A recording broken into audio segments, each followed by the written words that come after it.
wants to do any kind of affiliation with me, with the book, just let me know and I will give you a link. And then if you push it out to people, then you get a percentage of the sales. So I'm looking to spread it that way as well. So just shoot me a text message or an email, and then I'll send you a link through the pay company, and then you follow the link, and then it'll send something back to me, and then we'll get all of that done. And then that way, if you share the book and somebody that you share it to buys the book, then you will get a percentage of the sale. So just looking, you know, guys, I did my own self-publishing. So okay, Jim, yeah, we figured out what's going on with it. Yeah, I did my own self-publishing, so that's why I'm promoting it that way and having it on 6 or 8 different platforms, actually, because I'm doing self-publishing and everything for the book, and I will be for the other books coming out as well. So any assistance you guys get, the whole point is to, you know, let somebody else make something on it as well, by doing it that way. So appreciate that. Appreciate it. And I will do something. I'm looking into these emails. I've been emailing eChimp support to find out why some of you guys aren't getting the email. Some of you guys are continuing to get it. Some of you guys aren't getting it. So I just need to make sure that you guys are able to get it. But I do have it everywhere else. So you can always go to Instagram, go to Facebook, remember I have a page called Becoming an Entrepreneur. The link is always going to be on that page for the next training. The link is always going to be on my Robert Dunbar page or on my CDL page. Not the CDL page, Legal Shield CDL page, but my personal Robert Dunbar page that has the CDLP there. It's always there. It's always on my Instagram, and it's always on my Instagram stories and my Facebook stories. I know some of y'all like, I don't know what none of that is, but for those that do, you can go there and always get the information on those different things. So a lot of people seem to be excited about Tiffany Sullivan's chapter, which is concerning structuring your business and dealing with tax liability, and why you form a corporation, what kind of corporation to form based on how you're going to be running the business. Important chapter in that ebook. So I definitely tell you to take a look at that chapter. I believe it's chapter 4 in the book. Remember, the release is not until October 5th. It's about 2 more days left on this $2.49 pre-order. After the next 2 days, it's going to go up to $4.97. So if you're going to get it, you're getting it for $2.50, guys. That's really, I mean, you know, to say the least, inexpensive. It's the ebook, so that's why we're selling it for that cost. So guidance and servant leadership. We're going to talk about a couple different things there. I may do a little bit of interactive with you guys, but I want to get into some guidance versus servant leadership, because on the leading end of things, guys, I want you guys to know, a lot of you on this line are the majority are network marketers. And as network marketers, you're building a team. A lot of you are building a team. If you're not building a team and you're a personal trainer, you're building a personal training team. Well, the ones I work with do that will be on this line. The realtors that I work with, I don't work with any realtors that are just realtors. The realtors that I work with are actually realtors that are looking to build a real estate agency. So they're looking to bring in realtors, and they give them a percentage. They get an override percentage like network marketing would work. And the same thing with my personal trainers. They personal trainers are building a personal training company, and they have trainers come in and train on different things, and then they get a cut of those deals. So everything is kind of set up in a way where you're building an organization or a team of people to move forward. Yes, you guys follow that? So the reason why servant leadership versus guidance is so important is because we like to, servant leadership sounds so much better. Like I was trained on servant leadership years ago by my good friend, John Belcone. And servant leadership is certainly a place that you want to be. I'm certainly not saying that you shouldn't be a servant leader, but there's a place for servant leadership and there's a place for guidance. And I want you guys to understand where that is, because I don't want you to enable your team to depend on you instead of being system dependent, no matter what kind of system you follow. I don't care whether or not you're leading in a church, you're leading in a network marketing company, you're leading in a position as the leader of, or even if you say you work at LA Fitness and you're a personal trainer and you lead the other trainer, you may be the lead trainer, maybe 13, 14 trainers that you give advice to, that come to you with issues. It doesn't matter. There's a system that they follow. There's a protocol that they follow, and guidance into that protocol is very important so that you can free your time up to do the leadership things that you need to do. Remember as a leader that, so let's take Donald Trump. So Donald Trump is running the country. He's the president right now. If anything goes wrong in this country, it's Donald Trump's fault. If anything goes right in this country, it's Donald Trump's fault. It doesn't matter who the president is, right? You take the good and you take the bad, even if it's not your fault. So when Donald Trump came into office, the economy was somewhat doing well. Well, he's saying that he made the economy do that. He can get away with saying that because every leader can get away with saying that. They can say that the economy is their fault because they're in office. But guess what? They're also blaming him for a virus that he has nothing to do with. It came from somewhere else, but they're still saying that, hey, it's Trump's fault. It's not the president's fault, but because he's the leader of the country, that's what happens. The leader has to take responsibility, whether it's good or bad. That's part of that position. You guys follow that? So understanding that as a servant leader, your job is to lead and serve, but not to a point where you're not guiding people so that they can become the correct leader themselves and so that they can build a team themselves and move in a space where you can free yourselves up to really lead and build and not just be babysitting, so to speak.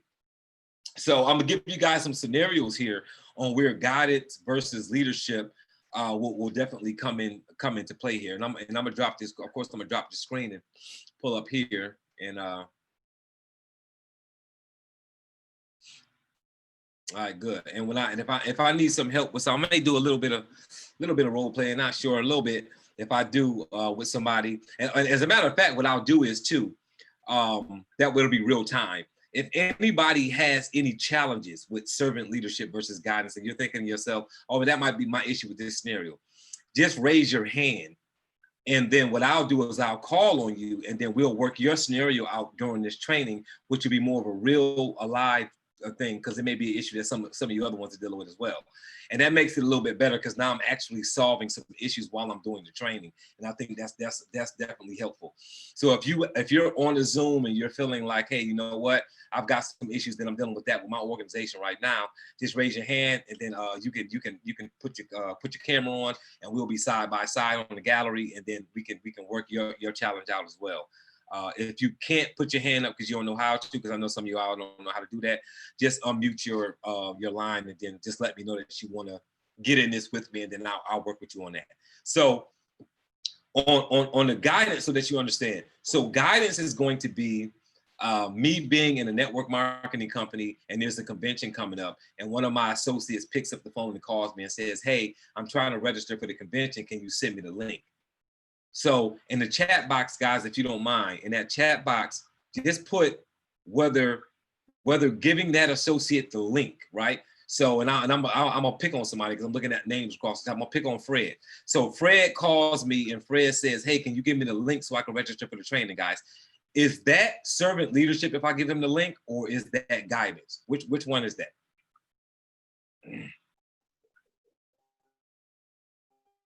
Just put it in the chat box. Carmen says guidance. Who else? I'm sorry. Our pager says leadership. Servant, guidance.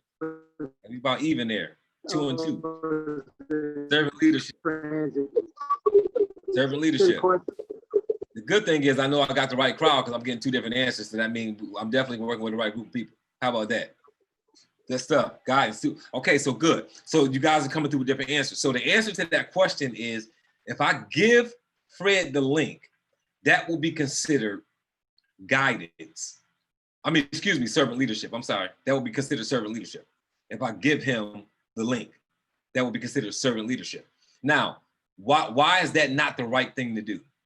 Because there's a system, and the system means that everybody on my team needs to know how to go in and do the things that need to happen in order for their business to work. Yes or yes? So if I run your business for you, I enable you to never learn to run your business.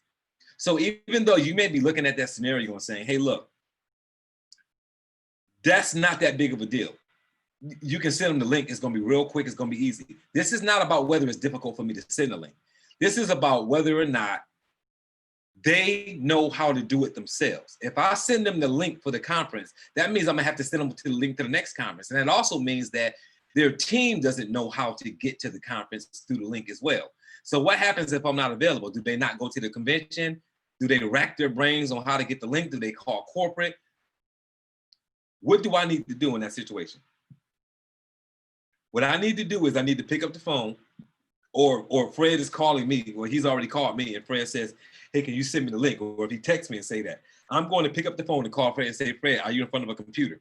If Fred says no, I'm gonna say, hey, do me a favor. When you get in front of a computer, let me know, because I want to take you in and show you how to register through the website so that you can show your team how to do so. Plus, if something ever happens and I'm not available, I don't want you to not be able to make it to the conference, right? Because Fred is running the business.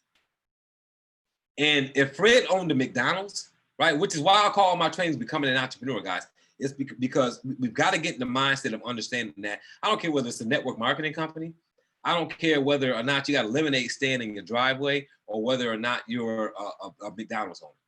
If you're an entrepreneur, you're running the business. You cannot count on other people to give you answers to run your business.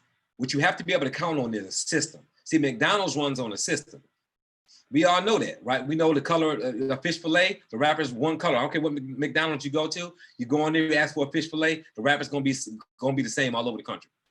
If you're going to ask for fries, they're going to come in the same kind of box. If you get a cheeseburger, it's going to be a specific kind of wrapper. And most of you guys, I don't even eat McDonald's anymore, but I still know the colors of all the stuff because I grew up on it.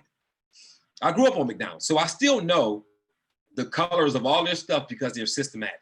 And it didn't matter what McDonald's I went to, it was systematic. It's the same thing with Burger King or anywhere else. If you walk in there, you know exactly how their branding looks, and every restaurant is set up the same way. You walk into a McDonald's, yeah, the outside where people sit at may be different, but once you get to that register and behind that register, it's set up the exact same way every McDonald's you walk into. Because they want you to be system dependent, not depending on a manager or a supervisor, or whatever the case may be. Those people are there, but they want you to be able to go in there and do the things yourself. That's why the shake machine and the soda machine, all those things are all in the same place. It's the same thing in your network marketing company. It's the same thing if you work at LA Fitness and you're a personal trainer and you run the personal training program.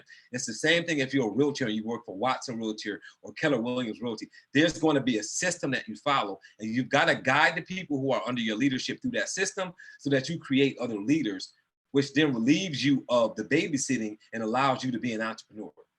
That's the point of what we're doing, right? Good stuff, Bob. Teach me how to fish. Don't give me a fish, right? So, and that's what this is about.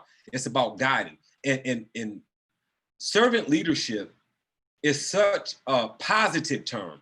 We could be mistaken into believing that we should always be doing that because I'm here to serve. And that's great. I'm here to serve, right? So, my church just started opening back up because of COVID. But before it shut down for COVID, I serve at my church. Well, yeah, when I'm serving there, guys, yeah, that's what I'm there to do. I'm there to serve. Like, I've taken a charitable or a position in that church to go in and give my free time and not ask the church to pay me to do things to make sure the church runs. Servant leadership. There's a place for it. In my business, right? When it comes to servant leadership in my business, when somebody calls me and says, hey, Dunbar, I need a 3-way call, right? So I don't care what sales position you are in on this line. When you're a third party to close the call, that's serving the person that you're leading. You guys follow that? Yes or yes. But yes or yes in the chat box if you understand that. You're serving the person you're leading. This is why we call it servant leadership. But there's one thing to serve them by saying, I'm going to do the 3-way call because my job is to come in and help you close, not because you can't close, but because third-party closing works better. That is where servant leadership is always the right thing to do, right? So if you're in, they call PBRs in Legal Shield, my network marketing company, or right now we're doing a lot of Zooms. When you're doing Zooms, the same thing, guys. So that third party person is coming in and closing on the Zoom. You're inviting people to a Zoom. I'm the expert on the Zoom, and I'm doing the presentation to close your guest for you. So even if I'm not your leadership, if I'm sidelined to you, right, and I'm doing that, then I'm just serving you. It's not even serving leadership at that point because I'm not your leader. But I'm serving you in a way that's how that's supposed to work, because you're not supposed to do your own Zoom. So understand that there's a place for servant leadership and there's a place for serving. It's a place for doing things for people at no charge, right? Because you're helping them build something, right? You have to give before you take. So I'm not out at all dissecting servant leadership to tell you that you shouldn't be doing it. All I'm telling you, you need to know. So we got something in my marketplace that we do. We call something a 580 question, right? And I learned this from a gentleman named Vaughn Cooper, who's in the Jacksonville area. He used to always say, that's a 580 question. And for those who are in Legal Shield, the 580 question means that call corporate for that answer. Because there's certain things you call your leadership for, and there's certain things you call a company for. You call me about things in the field. If there's an issue with, I want to walk into a company and I need to know what I need to say, that's field things. You don't call corporate for that. You call a field trainer. You call your upline. You call the business solutions field trainer in the marketplace. You call that person and they're doing servant leadership when they help you answer those questions or guide you to the materials that can answer your questions. If that's not the case, right, then you're just enabling a person by going in and doing it for them. So I'm a field trainer. And as a field trainer, it's my job to help you open up a group. But if you've ever worked with me when it comes to opening up a group, I'm not going to do things for you. I'm going to walk you through the process. I want you to know how to do the group authorization form. So I'm not going to take it and do it and then send it to you and tell you to send it to the company because you didn't really learn how to do it.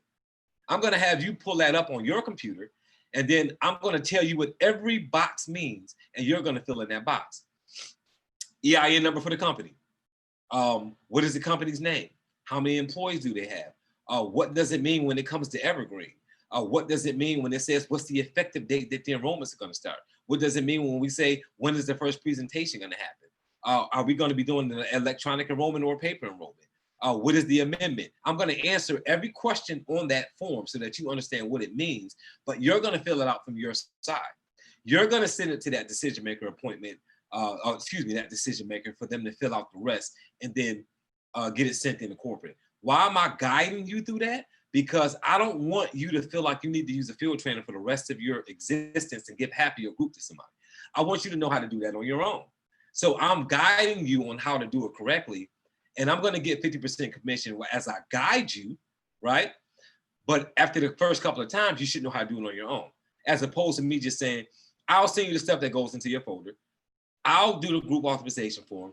I'll do this decision maker. Or you got a 9 to 5, you can't be on a decision maker appointment. Don't worry about it. I'll just go ahead and do it. You don't have to be there. I'm not guiding you. So how do I deal with that if Clarence Gall says, I have to work, I can't be there? Well, I'm going to do a Zoom DM in this climate, right? And I'm going to record that Zoom DM. And then I'm going to email that Zoom DM to Clarence Gall afterwards so that he sees exactly what happened on that DM appointment. And he can look at that over and over and over again, and he'll see what I did to help close that deal. That was his deal. You guys follow that? Yes or yes? So you have to know the difference in how you're doing those different things. Because if you're not choosing guiding versus servant leadership correctly, you'll find yourself having a team of people who depend on you as opposed to who will build without you, which will not allow you to continue to build your business, whether it be you opening up more groups, whether it be you recruiting more people into your network marketing company, or maybe you're just looking to open up a completely separate business on the side and you want your business to go on autopilot. So when I'm training people on entrepreneurship, it's about getting into a position as a driver and then getting into autopilot. That's what being an entrepreneur is about. Now, you're going to work as long as you choose to. That's going to be a decision that you're going to make. Like if Carmen says, I'm going to work until I'm 70 years old because she wants to work her business until she's 70, that's going to be a decision that she makes. But if she decides that she wants to stop at 55 and to be on autopilot, and this is what's going to come in, or she's going to turn the business over to her children, or turn the business over to a brother or sister, or sell a business off, she has to be able to go into autopilot to do that. And in order to go on autopilot, you have to know how to be a pilot first. So you learn to be a pilot, and then you have to know how to guide from the autopilot position. That's why when you start a business, you have to have an exit strategy. So even if you're saying, oh no, because right in the beginning, you're all, I love it, I'm going to be doing it forever. That's what everybody says. People tell me that all the time. They start a business. Hey, look, I'm not ever going to stop doing this. I love doing this. This is my dream. I'm not going to stop. I don't need an exit strategy. You do need an exit strategy for several reasons. One, you're probably going to change your mind. Like I've changed my mind several times on businesses that I've owned. 2, you could get hurt or injured. 3, you could marry somebody that says, look, I don't want you working this hard for the rest of your life. And you may agree with that person and decide that you're going to lay off at some point. So you have to have an exit strategy. Could you imagine if they build a building, if an engineer built the building and didn't have a fire escape route? Could you imagine if they built something and said, hey, we're not going to worry about if this building catches on fire, how people will get out of here. We're not going to worry about creating a fire escape route. We're not going to worry about creating a fire plan. The fire department is not going to allow you to do that. So when I used to be in the business of assisted living in that industry, we had to make sure that we had a sprinkler system that ran on a separate power. So if the power went out in my city, my sprinkler system still had to work. My fire alarm system still had to work, even if it went out. So it had to run on a separate power that was separate from the power from JEA, which was here. And we had to have that set up because under any circumstances, you cannot have your assisted living facility catch on fire and you not be able to pull the alarm to get people out of there and have the sprinklers come on to help put the fire out until the fire department gets there. So in order for me to get licensed to open up a facility, I had to have an evacuation plan. The fire marshal had to come to my facility, look at my fire, look at my pull down station on my wall. If it was 2 stories, I had to have a sprinkler system. If it was 2 stories. And until I had that in place, which cost a few $1,000s to do, the fire marshal would not sign off on the paperwork. If I didn't have certain health things in position, the health department would not sign off on the paperwork to go through the Agency for Healthcare Administration, which is ACA in the state of Florida, in order for me to open up that assisted living facility. You guys follow that? Yes or yes? So you got to understand that there's always going to be protocol. There's always going to be a system that needs to be followed.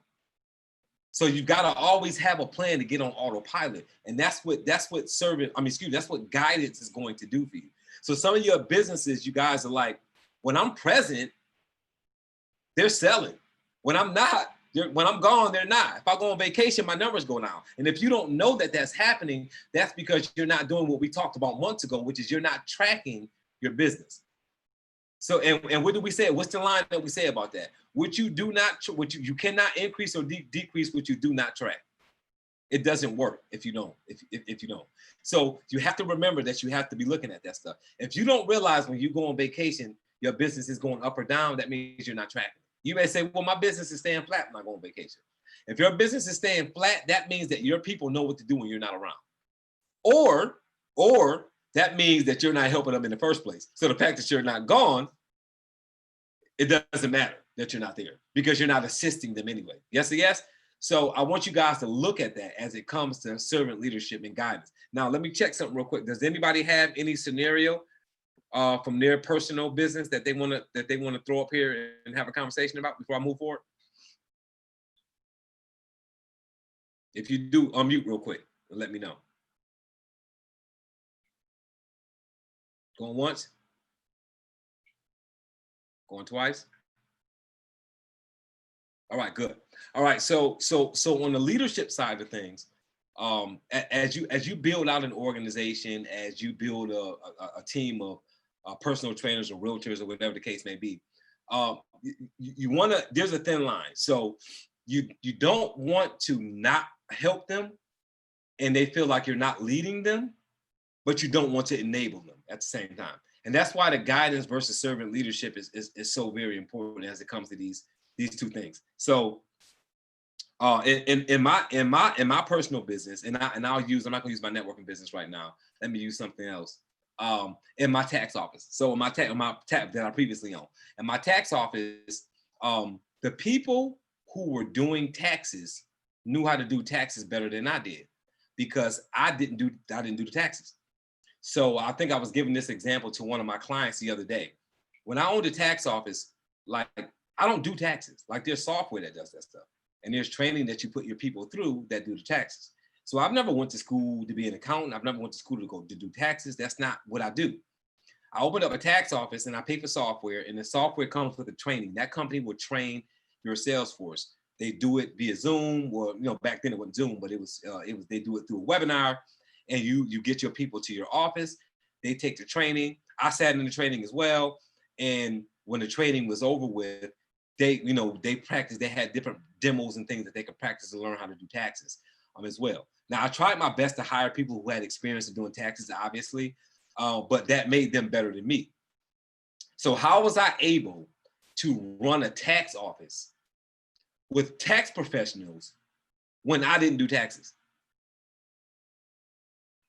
You've got to know how to lead people who are more intelligent than you are in that specific thing. Because being a leader doesn't mean I know more about the thing than you. Being a leader means that I know how to lead the organization forward. Does that make sense to people?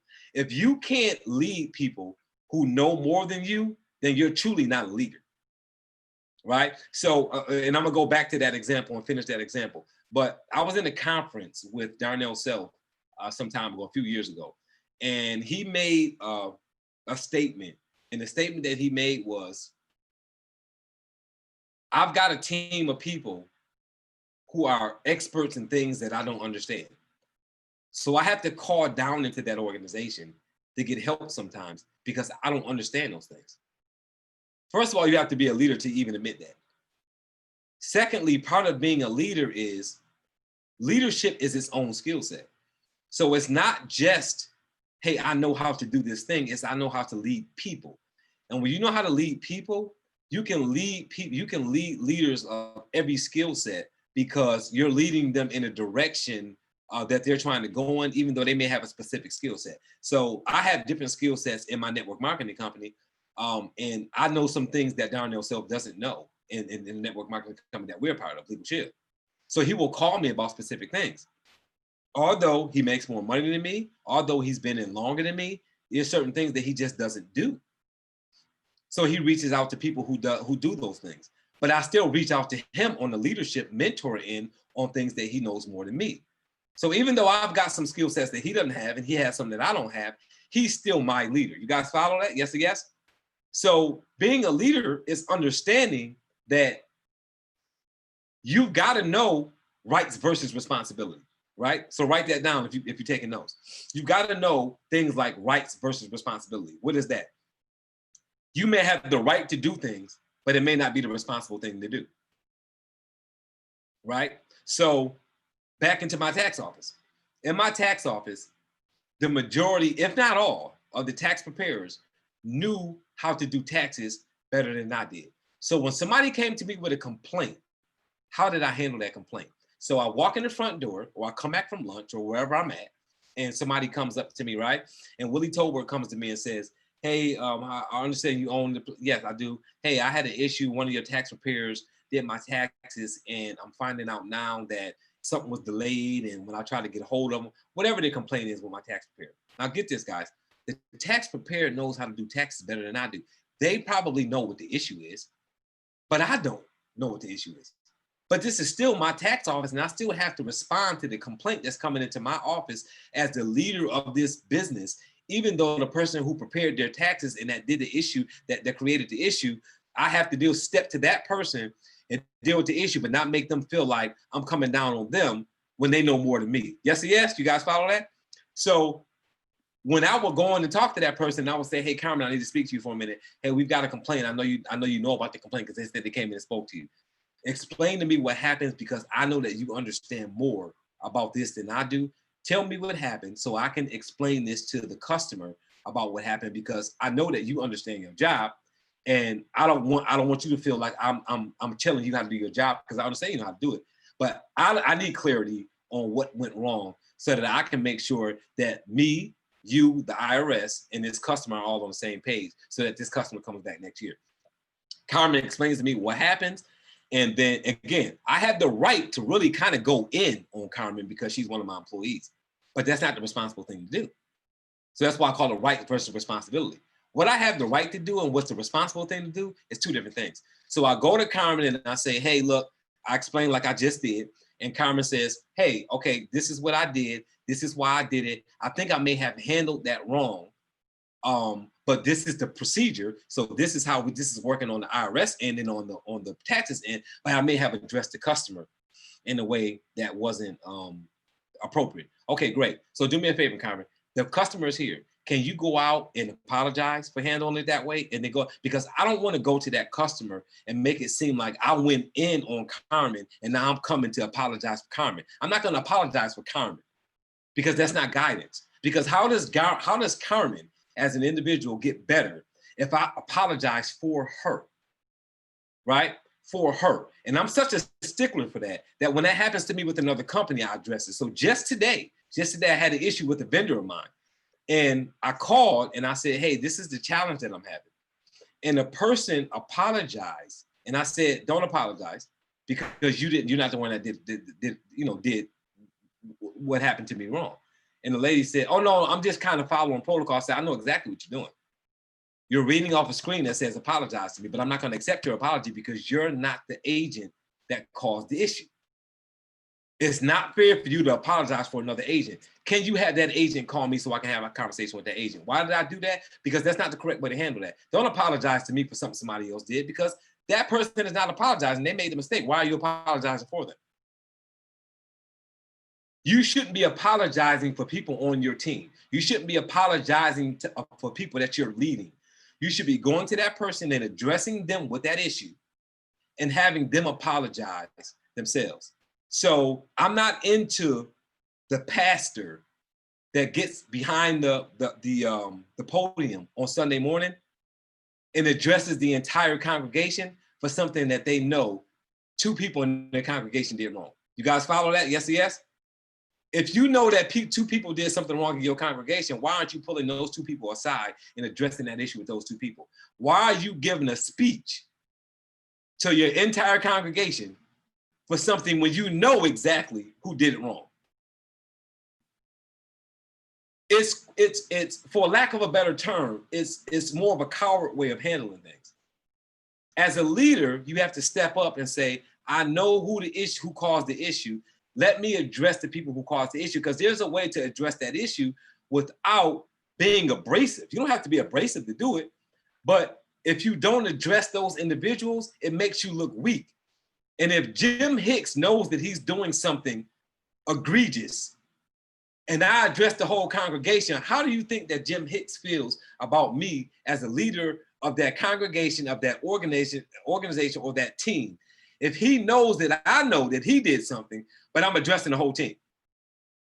So Jim Hicks is on my team. He did something. I know he did it, but I get on a Sunday night call with 30 people in my organization and I address and say, hey, look, these kind of things shouldn't happen, but Jim did it and I know Jim did it. Jim knows that I know he did it. How much respect does Jim have for me as a leader? You guys follow that? So sometimes we're being, we're trying to be servant, and it's like, it's one thing to be servant and it's another thing to guide people in a way. Darnell Self, for those that don't know Darnell Self, because there's people here that don't know Darnell Self is. Sorry guys, I got a throat thing going on, so I got to drink some tea. Darnell Self is one of the, if not the best leaders that I've ever met. And I've just been privileged to be able to be on a team of his in a network marketing company. And I've learned so much through osmosis through him, not even calling him and saying, hey, how do I deal with this? But watching him deal with issues that have helped me platform throughout my entire entrepreneurial experience with all my companies that I've had. Because he absolutely positively understands leadership. And it goes outside the realm of network marketing. It goes into the realm of just being a leader in his family, in his business, and just, in the world, in whatever part of the world he affects. And we've got to understand these terms like rights versus responsibility, like servant leadership, and understand that servant leadership is a great term. It's a great way to operate, but you have to know when to push that to the side and say, no, I need to guide you. You have to know when to be no fluff and really assist people by saying, no, I'm not gonna do this for you. I'm going to walk you through this process so that you understand how to do it, and not do it with a bad attitude. Not do it with a bad attitude, because I'm not giving anybody a green light to be abrasive or or turn tough love into you've got some personal issue that you're dealing with, and you're dealing with your people in a nasty way because they're not, they don't understand yet how to be a servant leader. So when you're talking to these people, you have to do it in a way where you're not offensive to these people, or like I was having a conversation today with the young lady. She used the term where you don't bruise their ego, right? You don't bruise that person's ego when you're talking to that person, and you have to know, the difference between the two. And I've done a training on that when I talked about taking the bad information or the important information, or correcting a person, but buffering that on the start and the finish with a compliment. By saying, hey, Carmen, you did a really good job on that three-way call. Most people don't do a three-way call, but the next time you do a three-way call, make sure that you mute your line, because what helps that three-way call close is them just hearing from the expert. If you feel like I left something out, don't worry about it. We can still get through the close, but don't ever jump in and correct me during the three-way call, because it takes away from me being the expert in the three-way call. Outside of that, you did a fantastic job. Let's do more of those so that you can get better, because I want you to be able to do that with your team. So I'm addressing that in a way where I'm letting her know that she did something wrong, but I'm gonna start by complimenting her for doing the three-way call in the first place. And at the end, I'm gonna let her know, let's do some more so that you can get better. But I'm still going to address the issue that she had in the middle. You guys follow that? Yes, yes.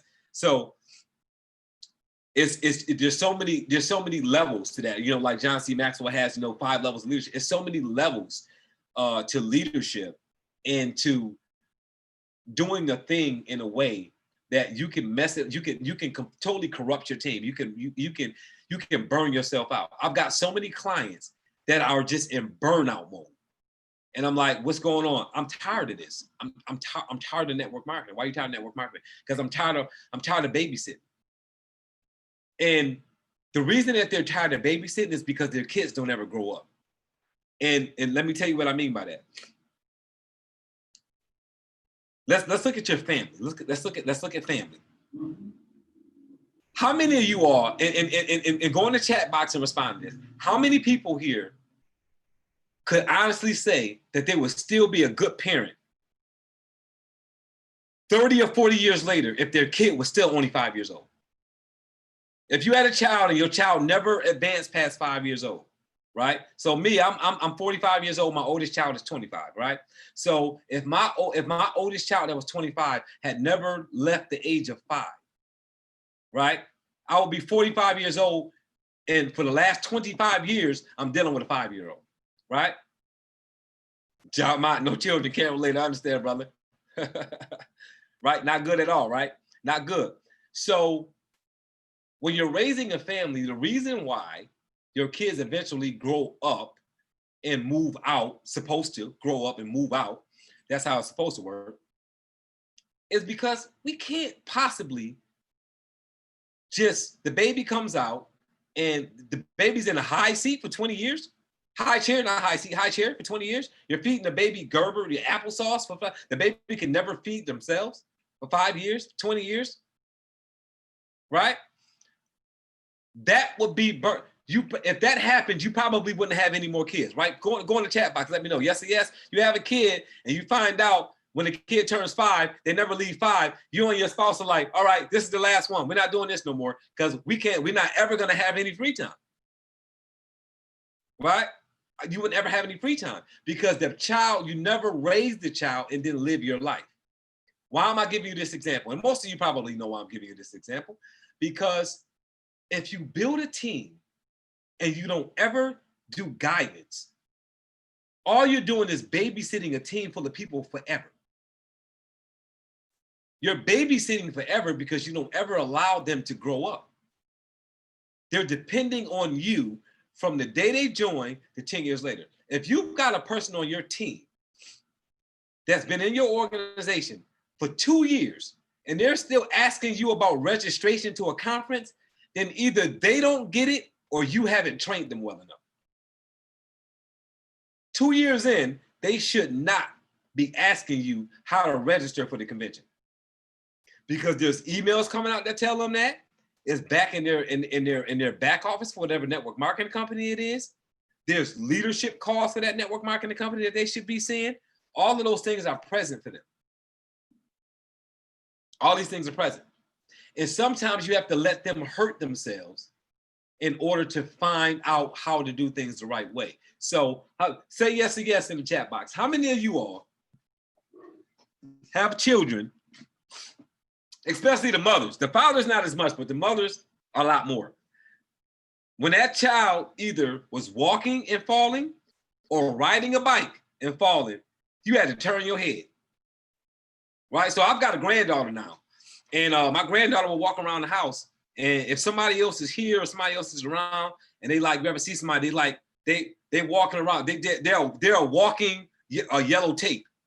Oh, they're gonna fall, they're gonna hit their head on this, they're gonna bump their leg on this, or they move this out the way. And it's like, if you take everything out the way and there's nothing to be careful for, how does a person, whether they be on your team or your child, ever learn how to deal with the challenges that's gonna come their way if you move all the challenges out the way? You guys follow that? You gotta understand that you only get tougher because you go through things. Now, look, guys, I'm not being insensitive. I'm not telling you to let your child fall and hit their head against a table and cut their head. No, I'm not saying that.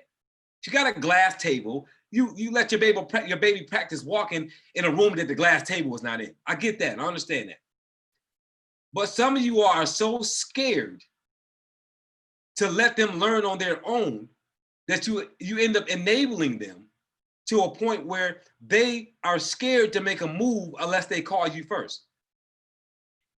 And see, when you're helping your child walk at 1 year old, at 13, 14, 15 months, that's cute. That wouldn't be cute if you was helping them walk at 9 years old. If you was holding their hand at 9 years old and helping them walk in the grocery store, that's not cute no more. That's exhausting. And that's exactly what's happening to you with your business. You're holding the hand of people who are grown and should be experienced in a specific thing, and you're still holding their hand, and now you're frustrated because you're babysitting somebody who's been around long enough that they should know how to do it on their own. And you're frustrated for one or two reasons, either because you're tired of babysitting altogether, or because you can't spend time with the people who need to be babysitted because they're brand new, because you're helping a Willie Tober or a Clarence Gall or Jim Hicks or Carmen who's been in so long that they shouldn't need that. And that's not to identify with the person who needs help in a specific area. So let's take, I'm gonna pick on you, Jim Hicks. So let's take Jim Hicks, because I see a picture up here. So let's take a Jim Hicks who will do things on his own, who is plugging into things, but Jim Hicks has some issues with electronic stuff because that's not his strong suit. See, that's a whole nother deal. He's a standalone person that may need some help with electronics. That's not babysitting. That's helping that person through. See, that's guidance. That's like your child that gets good grades, but they do bad in math. So you help them with the math, or you find them a tutor, because we know that they're doing good in science and geography and phys ed and all those other things, but they're strong, their weak suit may be science or math, so you get them a tutor. You guys follow that? So it's really just about understanding that people, you can have a person that needs help in a specific area, but when they're coming to you for everything, see, guess what? There is no weak suit in you saying, I don't know where to register for the convention, because that's not a skill set. It's an email that came into your box. That's not a skill set. Knowing how to navigate Zoom is a skill set. Knowing how to go through Facebook and find things that you can't find, you have to learn how to do that. That's not something that's just you wake up and know how to go on Facebook. You know how to go on LinkedIn. Some people don't understand how to use social media. There is some technical challenges with using that thing. If you got somebody on your team that does network marketing and they say, I want to go into the space of doing a different area of that business, may it be business solutions or whatever the case may be. When that's the case, you plug them into somebody that teaches them how to do that. Guidance, guys. Guidance, not servant leadership. Guidance, you guide them there. So I want you guys to kind of understand how that works on the personal level and on the business level, because a lot of you are frustrated with working with people, or you're scared. I've got people that are scared to even do the network marketing side of their business because they think that it's going to be this big babysitting task. And there is some babysitting involved. But again, depending on the kind of parent you are, that's going to depend on the kind of adult that helped you when you need the help. What do I mean by that? So when I do training in person and I talk about becoming an entrepreneur in the network marketing industry. I give the example of building a team like raising a family, checking the time, right? Like raising a family. So, and guys, respond to this in the chat if you can. If when you have children, if you raise those children incorrectly, meaning that you don't give them proper guidance, you don't parent them in a way that they understand how to go move out of your house, be on their own, get a good job, pay their bills, be a contributing individual to society. What do you think is going to happen to your son or daughter when they get 30 or 40 years old? What do you think they're going to be in life? I'm going to give you guys like 10, 15 seconds to answer that. Cripple their growth. They will be home and resentful. Yeah, so will you.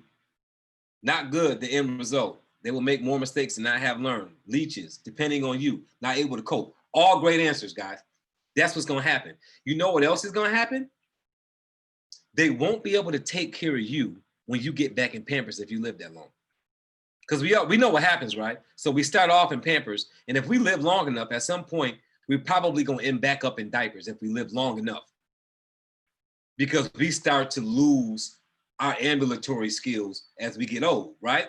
So if you end up in a place where you're using a cane or a walker, or you can't, you've lost some of your ambulatory thing, who takes care of you if the children that you raised are incapable of taking care of themselves? Do you guys follow where I'm going with that? The cycle of life is I'm born, I get myself to a position in life where I can take care of myself. And once I can take care of myself, once my parents get elderly, my parents are normally looking for me to take care of them, because you don't want some stranger taking care of your parents. You want to be in a position where either you move in with them and take care of them in their home, or you move them in with you and you take care of them in your home. So when they finally go, they go in a place of peace in your house, not in a nursing home, not in any of those places. You guys follow that?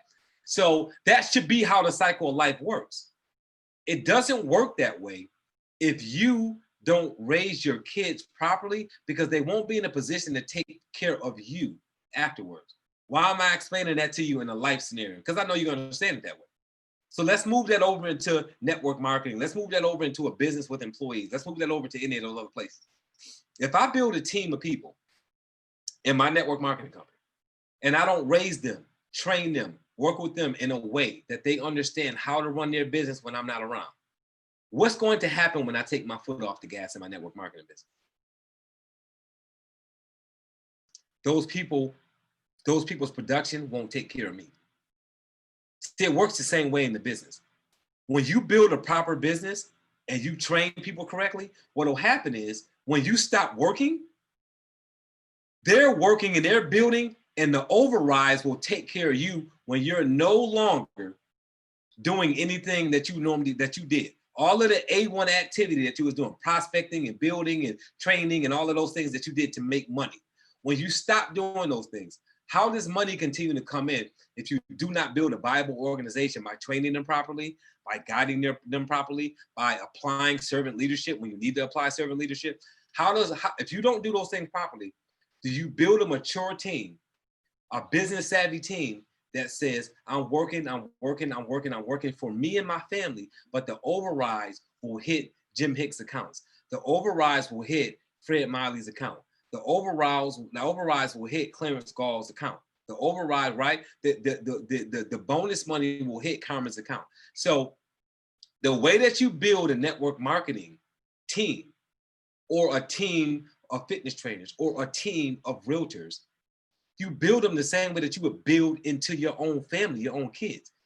You put them in a position to be successful, because at some point, they're going to be taking care of you. And if you don't give them the skill set to do so, then there's nobody to take care of you, right? So you either get handed over to a nursing home in real life, or you get handed over to Social Security in a world of business and finances. Because your business no longer works for you because you're not working the deal. That's how important guidance and servant leadership is. Those things are just that important. You have to understand that in order for your business to grow, you have to know, you have to make that determination when somebody calls you or text messages you and say, wait a minute, am I serving this person or am I guiding this person with this information? And which one is proper to do right now? And you have to do the same thing when you're dealing with your family. So I would hope that you can balance that out. When my son turned 18 years old, when he graduated from high school, his birthday is in August. He graduated from high school and he was 17. He was going to turn 18 in August. And I got a thing with my kids. I told them, 18 years old, you got a couple of options here with me.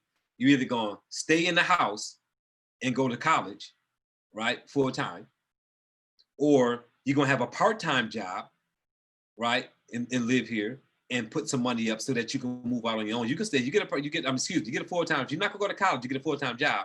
You can still stay here, work, put some money up so you can go and move out on your own.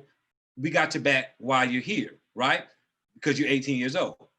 You cannot have a part-time job and be sleeping on my couch at 18 years old. If you're not going to school, your job needs to be full-time. You can have a full-time job and still stay here and not participate in the bills in this house, because I want you to take the checks that's coming in and pay for the things you need to pay for to go out on your own. Make sure your credit is good. Make sure you're putting money up so that you can rent a place. Make sure that you're putting, you're putting aside money to get your lights and power cut on. I get it. You need to do those things. Don't participate in this household. You guys follow that?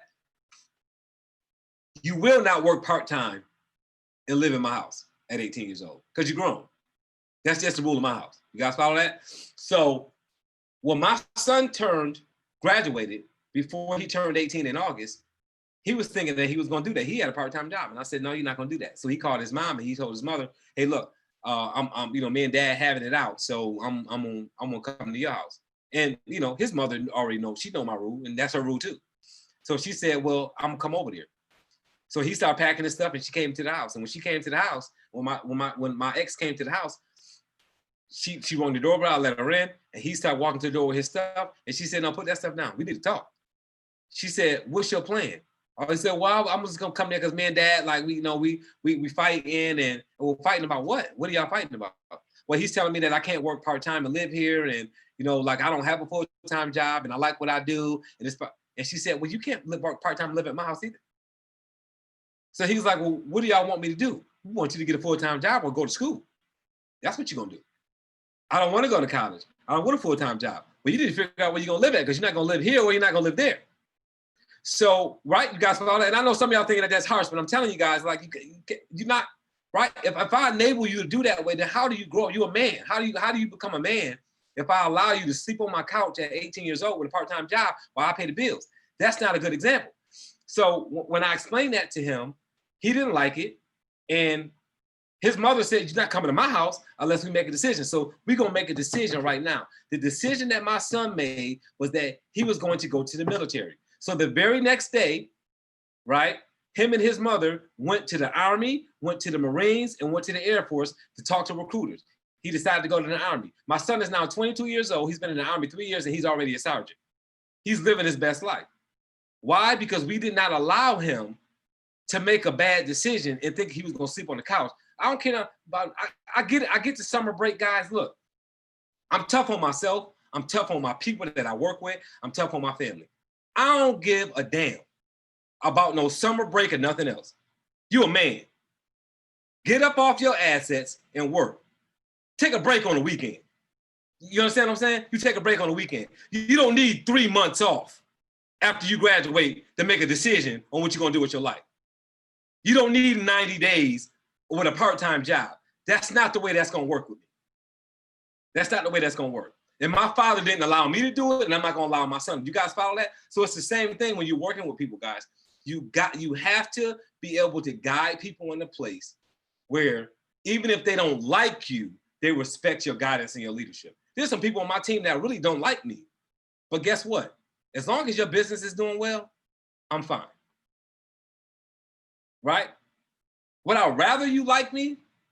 Yes. But if I have to make the decision of me giving you good guidance and being abrasive with you when you need me to be abrasive, then that's what I'm gonna do. Because you liking me and having a bad life, it's not gonna be really good for you. So I'm just not the person that's gonna do that. Now, look, what I love about a mother and father household is a lot of times the woman is gonna be a little bit more nurturing, and let them run to the mom for that, because they can get that from the mother, and that helps the balance. But like, I'm a man and I'm gonna be a father. Like, when I'm running a business, like, I'm gonna be the guy that's gonna say, no, this is how you need to do that. So if anybody on this Zoom has called me about something, I'm not gonna give you no fluff. If you're doing something wrong, I'm gonna tell you doing something wrong. I'm gonna try to sandwich that quote unquote harsh criticism in between a comment and a good job.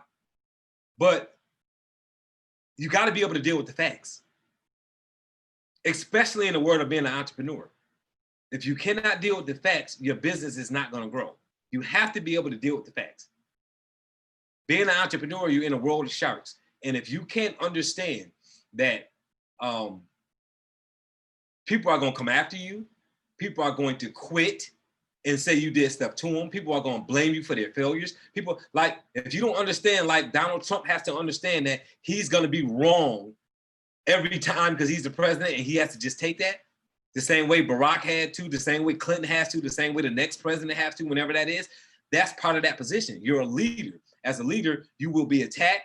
And whenever something's good happening, you can take responsibility for it, but you have to put it on somebody else. That's what a good leader does. So when my team is exploding, I'll blame it on the people in my organization.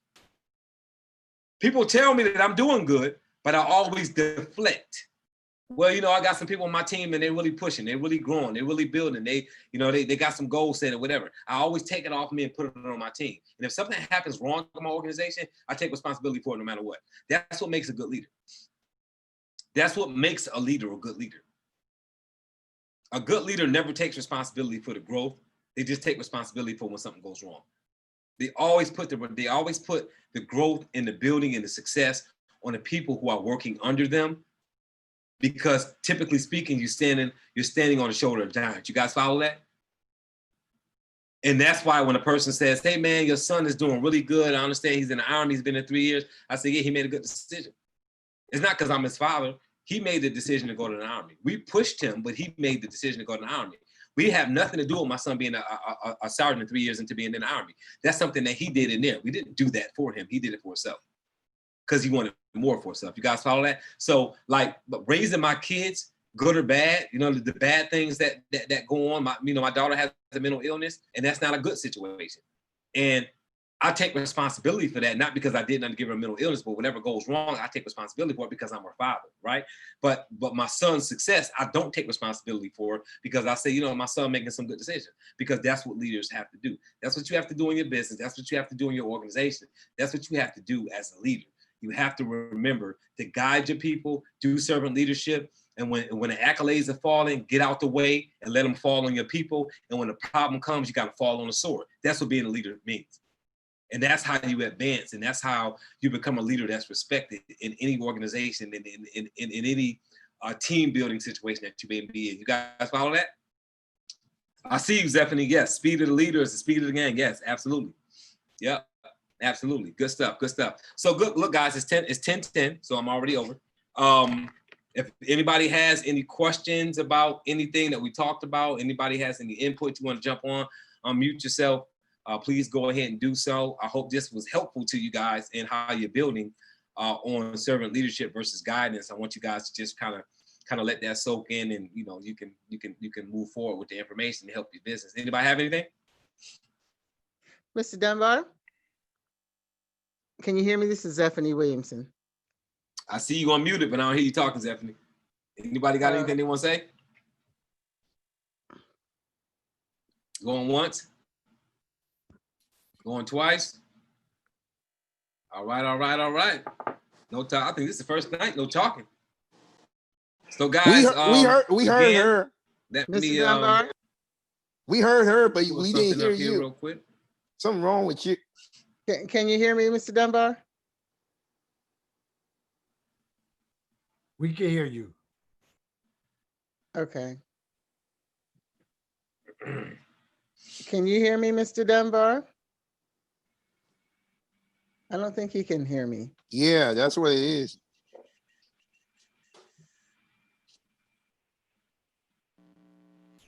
In the chat, let them know you're trying to talk to them. In the chat. Am I? Oh Lord, I'm going backwards. Okay. Mr. Dunbar? No, I don't think he can hear. All right, so you guys got 2 days left on the book.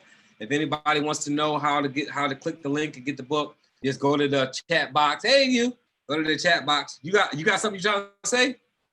Oh, go ahead and unmute yourself. Go ahead. No, you can't. You can't hear us. I can't hear you. I think your computer is on. You don't have nothing to No, say? you can't hear us. We're talking. You can't hear us. We can't hear you? Or you can't hear me? No. No, No. we can hear you. You can't hear me. Why we can't hear you? No, it's the You opposite. got me doing sign language, and I don't know how to do sign language. So are you trying to talk and we can't hear you, Miss Tillies? Is that what you're saying to us? No, you can't, Mr. Hear Dunbar. us. I see that you're unmuted, but we still can't hear you. So I'm not sure what the problem is. You. Wait a minute, hold on. You put something in the chat? Dad, go to you. You can't hear us. Oh, y'all are talking, but y'all can't hear y'all. That's what you're telling me. Yes, I'm so sorry. yes, Hey, yes. look, guys, look. Operator error. My computer was on mute. So, Yay. thank God for the chat box. I'm so sorry. I owe y'all an apology. Let me Yay. let me stop my share. I apologize. I feel so bad because I was talking over y'all probably. All right, so floor is open. Whatever you guys got. I'm sorry. Can you hear us now? Yep, we can hear you now. I can hear you. Okay. All right. Thank you for that. Was much needed. I wanted to know the difference between guidance and servant leadership, Mr. Dunbar. You covered it very well. Thank you. Good stuff. No, I appreciate you, brother. Yeah, I appreciate you. Absolutely. Anybody Mr. else have Dunbar, can anything? you hear me? Yes, who is that? This is Zephanie Williamson. There you go. So I saw your name and I was like, I can see you, but I can't hear you, but that was my fault. Okay, I'm sorry. Okay. Yes, sir. Just want to say thank you for tonight's training. It is exactly the paradigm that I experienced with my team, that I was enabling them, did everything for them, and then they absolutely just sat down and died. And so I was very frustrated in dealing with them because I was doing their appointments, I was running myself in the ground, and they weren't doing, they were not working. And, you know, I was to the point where I was just doing everything, putting their apps on, doing everything, and thought I was being a servant leader when actually I just enabled them to death. And so I really appreciate this clarification, and it's helping me to restructure the way I operate as a leader in terms of being able to work with a team. I know my leadership, Mr. Burt Calhoun says, you know, you work with the willing, but I was working for everybody, and now nobody's willing. So I appreciate what you trained on tonight, because I was just extremely frustrated, and you know, at the point where you know, my like I said, my team just has all just sat down, and I am in the restructuring, recalibration mode of getting my business up and running again. So thank you. No, that's good. And the good thing about that, Zephanie, is that, you know, it's business and there's a lot of people in the world, so you can rebuild all over again and work with people. And if you do it the right way this time, you will have a successful business. Most successful network marketers had to build more than once. Most of them do. I don't think I know any who are like big network marketers who have a successful big organization who didn't build more than once, because we make mistakes. It's like, you know, look, if you look at most of us, if you look at your third child, you know, I've got three. You look at that third child, and some of y'all the second child, and how you raise that child versus how you raise the first child. The first child, boy, that's practice. First child all messed up. First child all messed up because you didn't know what you were doing, right? And then the second and third, and you constantly hear that, right? The oldest like, well, I'm telling you, you ain't do that for me when we was going on. I'm like, because you was a practice kid. You was a practice kid. Right. So, you know, my daughter tells me that all the time because she's the oldest. My daughter's 25, and she always tell me, oh, you always treat them better. And I said, no, I was just a better parent when we had them. That's all. You know, and that's the reality of it, guys. It's like you get better. Like if you're on your third child and you're not a better parent, then you got to see what's wrong with that.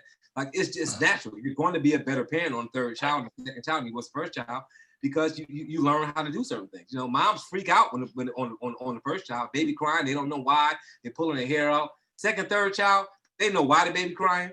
They know what they're crying for. They know everything because you figure it out. You know, we do as humans. And it's the same thing with your organization. So you should build faster the second time and just practice the guidance. Just ask yourself that question. When something comes up, always ask yourself, do I handle this with guidance or do I handle this with servant leadership? And that will help you make a decision on, you know, what you do. Am I enabling this person? Should I be helping them do this? Should I be doing this as a servant leader? Or should I be guiding them to do this on their own so that they can do this with their team and so that they can do this when I'm not around? And that's what's going to make your business run successfully, even if it's not network marketing, even if it's you being a fitness trainer, even if it's you being a realtor or anything else. Your employees have to know how to do things. They can't depend on you to be working with them all day long in order to get things right. So appreciate your comment. Thank you. Yep, absolutely. Who else? Anybody else? Daryl Stanley, what's up, brother? How you doing? I'm doing good. I'm doing good. Awesome. Taking it all in. Taking it all in. Good stuff. Taking Good it all stuff. in. Good. Appreciate you guys.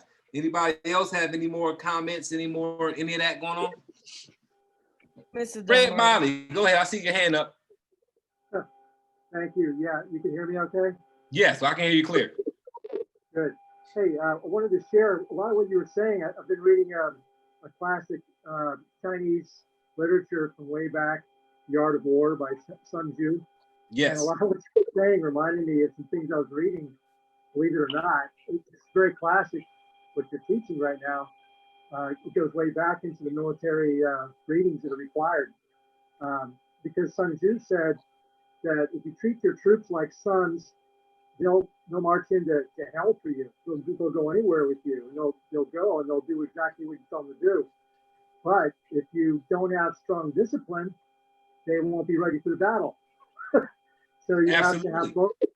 You have to have both. And so exactly what you're talking about reminded me a lot of that classic literature, The Art of War by Sun Tzu.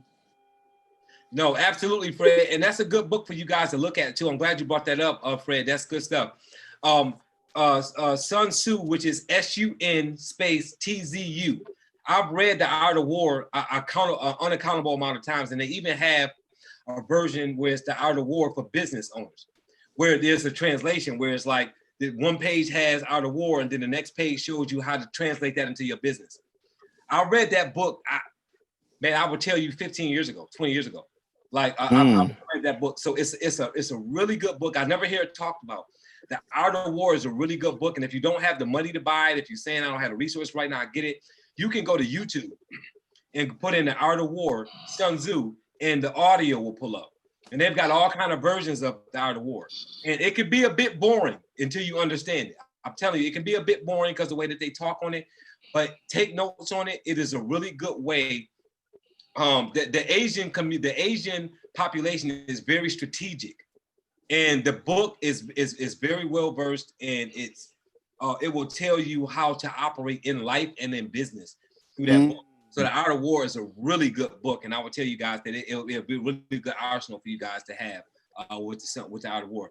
Good advice, Fred Molly. Thank you for that comparison and bringing that up. Carmen, I heard you as well. Yes, I just wanted to say thank you very much. I mean, words to me are important. I'm bilingual, so I'm always learning. I appreciate how you went into the difference of both. One thing that I even appreciate more is that the how you deliver the message is everything. And some people take leadership, the leadership role, and sometimes harsh in the deliveries, and there's no humility. and you're going to kill your team either way. So even if you're doing the right thing by guidance or the right thing by servant leadership, if the delivery isn't there, which is really what a lot of the things that I do agree with, The Art of War, that's one of my favorite books. It's all in how you deliver it, and humility, not from a weak perspective, but really, just really being respecting other people in the process, because I know that people say my team, my team, my team. Well, sometimes that word "my" is heavy. People just don't know what true leadership is about, and I love how you say it's about guiding people, to their excellence, and humility is just a big part of it. So thank you for this incredible training today. Back to you. Absolutely. And I appreciate it. And let me tell you something funny. And guys, I'm being funny when I'm saying this, so don't nobody take it personal. So, Selling Suit, The Art of War. That book will show you how to kill somebody and show up to their funeral. Wow. You guys follow what I'm saying? And I'm saying that based on what Carmen was just saying. Like, it's how it will teach you how to be so correct in how you do things, where you could literally kill somebody and then show up to the funeral and sit in the front row with their family because you that charismatic. And it's not, obviously not meant for you to do that, because they don't tell you how to do that in the book. But I'm telling you that the skill is for you to understand that there's an art to being at war. There's an art to being at war. There's an art to doing business, right? Yeah. There's an art to selling what you sell. And people don't understand there's an art to anything. When you're an entrepreneur, picking up the skill set of an entrepreneur is one thing. Being the skill set of an entrepreneur is one thing. The art of entrepreneurship is something totally different. There's always an art to being anything. There's an art to being a parent, right? There's an art to being a parent. You can follow the parenting book, but then there's an art to the way that you do it. There's an art to making all your kids feel like you feel the same about them. Because I don't care who on this line, you can tell me whoever you're on this line, I know better. Everybody has a favorite kid. You better not ever let that kid know that, but everybody's got a favorite kid. And you can say, well, I love all my kids the same. No, you don't. Everybody has a favorite kid. But the art of being a parent is never letting that child know that they're the favorite kid. You never do that. That's the art of parenting. So you got to understand that we are who we are as humans, but you've got to know how to move in the nightfall, so to speak. No matter what you're doing, you got to know how to come out of things in a manner where you get the job done and you don't look like the bad guy. And building in the network marketing space, there's a lot of things that's going to come on, a lot of drama. You're in the people business, and in the people business, that comes with drama. And you have to know how to solve that drama and not look like the bad guy, or the bad woman. If you're a woman on the Zoom, and the Art of War will teach you that on how to do that. So that's what I mean by killing somebody and being at their funeral, because you got to know, you got to be real artsy to show up to the funeral of somebody you killed and they not kill you. Does that make sense? Yeah. All right, good stuff. Anybody else? Going once? Going twice? All right. Oh, y'all was texting me too. Yeah. So if I looked at my phone, then I would have saw that y'all was saying all that stuff to me. But if I was looking at my phone, I wouldn't have been focusing on y'all. That would have been good. That would have been bad leadership. So I'm a duck that one. About that. All right, so guys, I appreciate you guys. Anything else? Going once, going twice? You guys good? Jim here. Jim, what's up, Jim Hicks? Yeah, look, you covered some awesome ground today. It was really well done. My pen was on turbo, but I couldn't keep up. When are you going to have the replay available? The replay? So yeah. I'm gonna edit the music out of this and push it back, and then it'll play. So that's part of what's been going on too. I'm learning this as I go along. What's been happening is my stuff has not been releasing properly, because when there's music playing in the front, YouTube won't let it go out because I don't have the rights to the music. You guys follow that? Okay. So what I gotta do now is I gotta go in and I gotta push the music part out, like clip it, which I don't have a problem doing because that's not part of the training. I just started right where I started the training, and then they'll let it go out right away. So I'll be doing that. So you should be able to get to this on my YouTube channel within the next 24 hours. Okay, great. Thank you. Absolutely. Yep. Yeah, I'm learning, man. I'm learning with these social media and all this kind of stuff. It's just a lot of rules to this stuff that I'm learning as I go along and do this stuff. So yeah. Oh, you're doing a great job. No problem at all. I encourage you to keep going. Appreciate you, brother. Absolutely. Anybody else? Yeah, you could become your own recording artist there, Mr. Dunbar, and then just do a little keyboard, and now you got it, you know? Recording artist? Oh, boy. Let me tell you something. You don't want me to rap. You don't want me to sing. That is not a skill set that I have. You don't even, hey, look, I'm a black guy. You don't even want me to dance. Hey, I want a black guy that don't know how to dance, so I'm going to tell you. So, yeah. So I'm telling you, man, it's yeah, I'm not an arts and entertainment guy. I like jazz, and that's about it. Yeah, we can dance now. Good stuff. I appreciate you guys. So look, guys, again, next Wednesday we'll be back on again. I'm gonna try to get the email and stuff out earlier. I had a really tough end of the week last week and this week because of the book release and all that stuff. So been working on that, those different things. So I couldn't get the stuff out before today, but I'll try to get it out floating on Eventbrite and all the other places before then. Again, if you don't see it, always feel free to just hit me. So if you text me or email me or anything like that and say, hey, look, I'm not seeing the link to register, I'll just push you the link. Because sometimes y'all don't see it for whatever reason. And remember, for those that are in Legal Shield, it's always on Prospect by Legal Shield as well. So you can always go there and get it as well and register right from there. So we'll be back here again next Wednesday. And for those that do CDLP stuff, you know, on Mondays, we're doing this on CDLP now, Zoom this way as well, live on YouTube, all the same way. That way you guys can get more of an interaction with that stuff as well. So again, subscribe to the YouTube channel, guys. If you have not, follow us on